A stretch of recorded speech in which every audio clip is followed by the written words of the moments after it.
Oke, jadi di kesempatan kali ini aku akan nge-remake video yang sebelumnya udah aku buat, dikarenakan mungkin video yang sebelumnya agak belibet ya.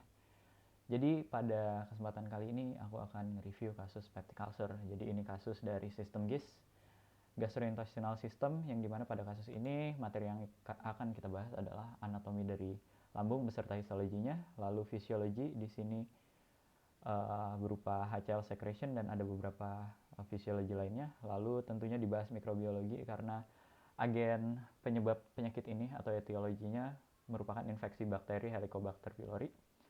Lalu kita akan membahas klinis dan tentunya manajemennya. Tapi sebelum kita bahas materinya, kita bahas dulu konsepnya.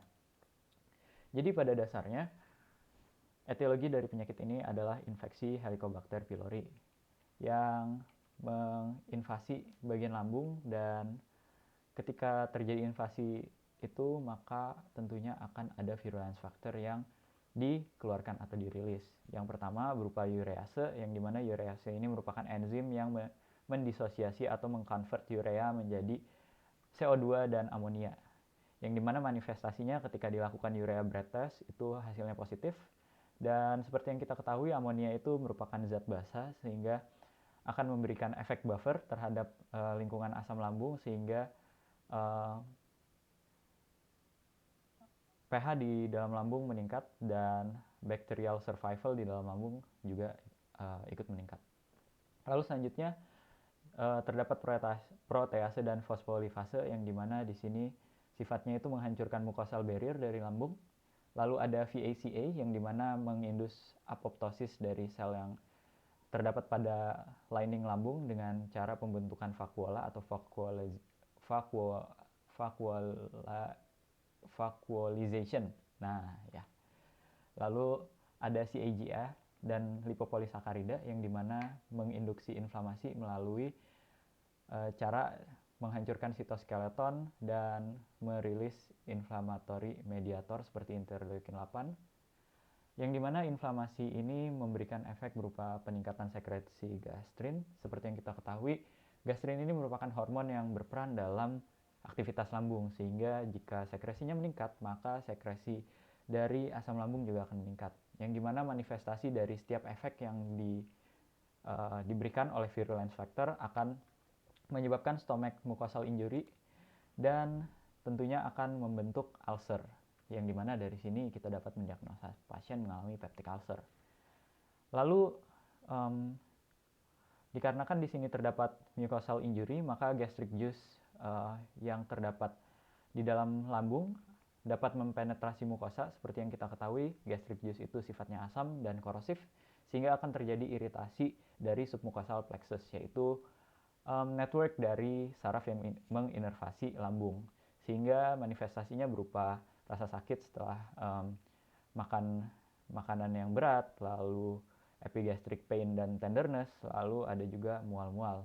Lalu dikarenakan terjadi pembentukan ulcer, tentunya ketika dilakukan inspeksi melalui endoskopi dapat dilihat bahwa di dalam gaster atau lambung itu terdapat ulcer. Lalu selanjutnya dikarenakan tadi efek peningkatan sekresi HCl, maka ketika terjadi proses pengosongan lambung akan lebih banyak asam yang memasuki duodenum, sehingga akan mensimulasi refleks nerve, refleks saraf dan hormonal feedback yang menyebabkan proses pengosongan lambung itu menurun, sehingga manifestasinya berupa bloating dan abdominal distension. Lalu selanjutnya kita akan bahas materi yang pertama, yaitu anatomi dari lambung. Jadi pada dasarnya lambung merupakan organ pencernaan yang memiliki bentuk menyerupai huruf J yang terdilatasi, yang dimana lambung memiliki dua surface, yaitu surface medial dan lateral, yang dimana untuk medial sendiri tersusun atas struktur lesser curvature, sedangkan lateral tersusun atas struktur greater curvature. Lalu selanjutnya untuk regio dari stomach sendiri terdiri dari 4 regio, yaitu yang pertama adalah regio cardia yang terdapat pada superomedial portion dari lambung yang merupakan area transisi dari esofagus ke lambung. Lalu juga terdapat fundus, yaitu merupakan superior space.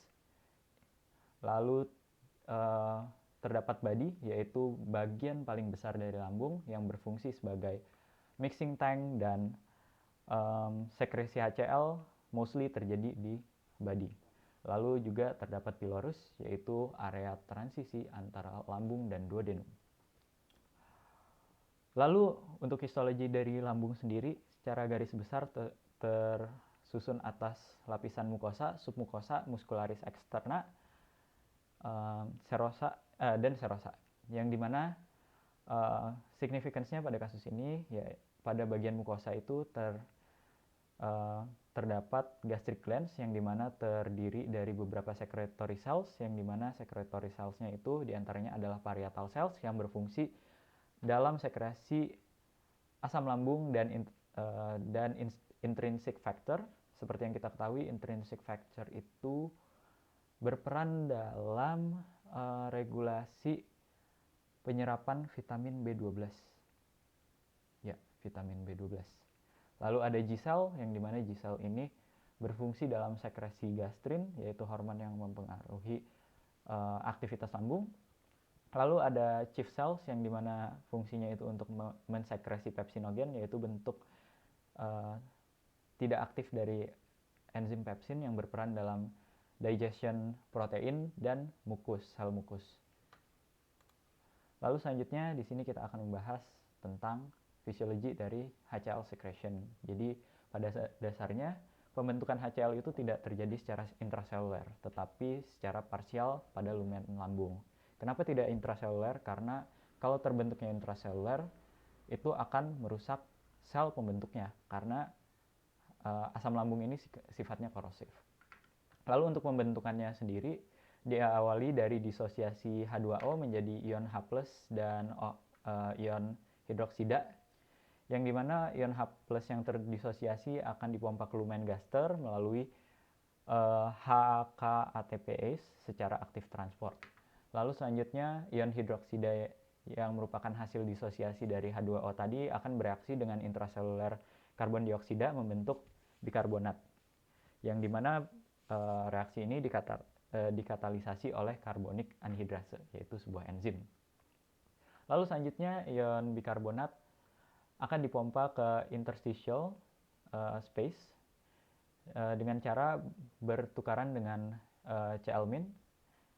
Jadi di sini terjadi proses exchange, yang dimana Cl yang masuk ke dalam ruang intrasel akan ditransport ke lumen melalui chloride channel, yang dimana tadi sudah ada ion H+ yang ditransport ke lumen dan bertemu dengan ion Cl-, maka akan bereaksi membentuk asam lambung.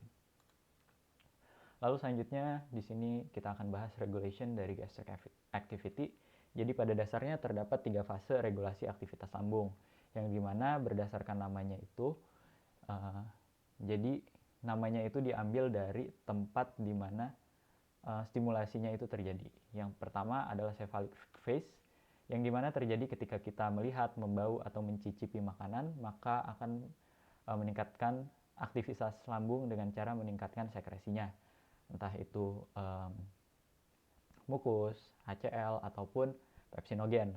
Lalu selanjutnya fase yang kedua adalah gastric phase, yang dimana ketika bolus masuk ke dalam lambung, maka akan terjadi distensi dari lumen lambung, perubahan pH, dan tentunya presence dari undigested food, terutama di sini protein, yang dimana hal ini akan meningkatkan sekresi dari histamin melalui mekanisme distensi lambung, distensi mukosa lambung, dan stimulasi reseptor, baik kemoreseptor ataupun stress reseptor, yang dimana stimulasi ini akan meningkatkan gastric secretion dan mixing wave atau gerakan peristalsisnya. Lalu selanjutnya ke intestinal phase, yang dimana intestinal phase ini terjadi ketika KIM yang terbentuk di lambung masuk ke dalam duodenum, yang dimana akan terjadi stimulasi dari reseptor, kemoreseptor dan stress reseptor, yang dimana akan membentuk enterogastric reflex dan sekresi dari cholecystokinin, gastric inhibitory peptide, dan sekretin, yang dimana ketiga hormon ini beserta refleks enterogastrik itu akan menurunkan aktivitas lambung, sehingga sekresinya juga menurun. Lalu selanjutnya gastric defense mechanism. Pada dasarnya gastric defense mechanism itu melibatkan 3 lini pertahanan, yang dimana first line-nya itu berupa mucus atau bicarbonate barrier. Lalu untuk second line-nya sendiri berupa epithelial cell. Lalu untuk third line-nya sendiri yaitu blood flow mediated, yang dimana blood flow mediated ini berperan untuk membantu regenerasi jika terdapat kerusakan sel epitel pada lambung. Lalu kita akan membahas mikrobiologi dari Helicobacter pylori. Jadi pada dasarnya Helicobacter pylori merupakan bakteri dengan properties gram negatif, bersifat mikroaerofil, bentuknya itu curved rod atau batang yang melengkung gitu. Lalu untuk pemeriksaan oksidase, katalase, dan ureasenya itu positif. Lalu major virulent factors dari bakteri ini adalah urease, protease, fosfolipase, VACA, CAGA, dan LPS, yang dimana masing-masing efek dari virulent factor ini sudah dijelaskan di final concept map. Lalu selanjutnya untuk kultur media dari Helicobacter pylori ini dapat menggunakan coklat ataupun blood agar. Lalu selanjutnya kita akan bahas klinis dari peptic ulcer. Jadi pada dasarnya peptic ulcer merupakan penyakit berupa terbentuknya ulkus atau luka terbuka dengan diameter lebih dari 5 mm yang terjadi pada dinding lambung dan menyebabkan inflamasi pada daerah tersebut, yang dimana etiologinya bermacam-macam, mulai dari Helicobacter pylori, konsumsi NSAID, lalu ada non-NSAID ataupun non-Helicobacter pylori, yang dimana dapat disebabkan oleh konsumsi drug ataupun toksin, contohnya seperti clopidogrel ataupun bisphosphonate. Lalu dapat disebabkan juga oleh Zollinger-Ellison syndrome, yaitu sebuah penyakit di mana terbentuknya tumor yang dapat mensekresi gastrin atau hormon yang meningkatkan aktivitas dari lambung. Lalu dapat juga disebabkan oleh iskemia pada jaringan lambung. Lalu untuk diagnosisnya sendiri dapat dilakukan kultur dan staining, dapat dilakukan urea breath test. Lalu untuk gold standardnya sendiri dapat dilakukan upper GI endoscopy, yang dimana endoskopi ini dilakukan untuk melakukan inspeksi untuk melihat apakah ada ulkus atau tidak, dan tentunya untuk mengambil spesimen yang nantinya digunakan untuk biopsi. Lalu selanjutnya untuk manajemennya sendiri menggunakan triple terapi, yang dimana pasien diberikan amoxicillin, yaitu antibiotik yang bersifat bactericides yang bekerja dengan cara berikatan dengan penicillin binding protein, sehingga akan terjadi inhibisi dari pembentukan dinding lambung, sehingga bakteri akan lysis. Lalu selanjutnya dapat diberikan clarithromycin, yang merupakan antibiotik yang bersifat bakteriostatik, bekerja dengan cara berikatan dengan 50S ribosomal subunit untuk menginhibisi protein sintesis dari bakteri sehingga replikasinya tidak dapat berjalan. Lalu pasien juga dapat diberikan proton pump inhibitor, yang dimana proton pump inhibitor ini menurunkan produksi dari asam lambung dengan cara menginhibisi final step dari pembentukan asam lambung melalui inhibisi pompa H+. Lalu selanjutnya untuk CRP dari kasus ini, prevalensi peptic ulcer disease di negara Amerika Serikat yaitu 4,5 juta kasus per tahun, yang dimana etiologi yang paling umum dari peptic ulcer disease adalah infeksi Helicobacter pylori ataupun konsumsi NSAID berkepanjangan. Lalu untuk bioetik humaniora programnya sendiri, di sini kita